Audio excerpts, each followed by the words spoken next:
క్రైస్తలో ఈరోజు దేవుని యొక్క వాగ్దానము సామెతల గ్రంథము 16వ అధ్యాయం 7వ వచనం.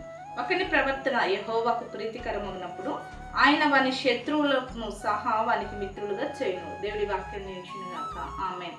అవునండి, మన శత్రువులు మనకి మిత్రులు అవుతారని దేవుని యొక్క వాక్యం సెలవిస్తుంది.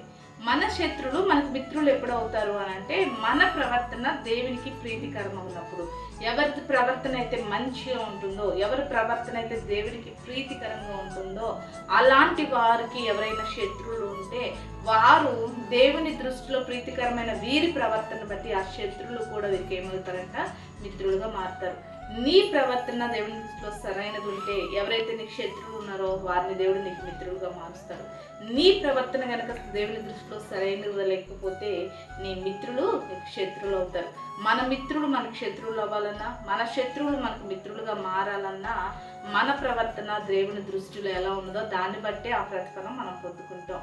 దేవుడి బిడ్డలమైన మనము మన మిత్రులు శత్రువుగా మార్చుకునే ప్రవర్తన కలిగి ఉండొద్దు, కానీ మన శత్రువులు మనకు మిత్రులు అయ్యే ప్రీతికరమైన ప్రవర్తన దేవునిలో మనం కలిగి ఉండి మన శత్రువులను మనం మిత్రులుగా మార్చుకుందాం. ఆ రీతిగా మనల్ని దేవుడు దీవించునుగాక. ఆమేన్. ప్రార్థన చేసుకుందామండి. సకల ఆశీర్వాదాలు కారణభూతుడమైన మా ప్రేపరలో కొత్తండి ఈ యొక్క ప్రార్థనలో కృష్ణ ప్రతి బిడ్డని జ్ఞాపకం చేసుకోండి. బిడ్డల ప్రవర్తన నీ దృష్టిలో ప్రీతికరమయ్యాయి, వారి శత్రువులు వారికి మిత్రులుగా మారి మేలు చేసే వారు ఉండటకు సహాయం చేయమని యేసు నామములో ప్రార్థిస్తున్నాము తండ్రి.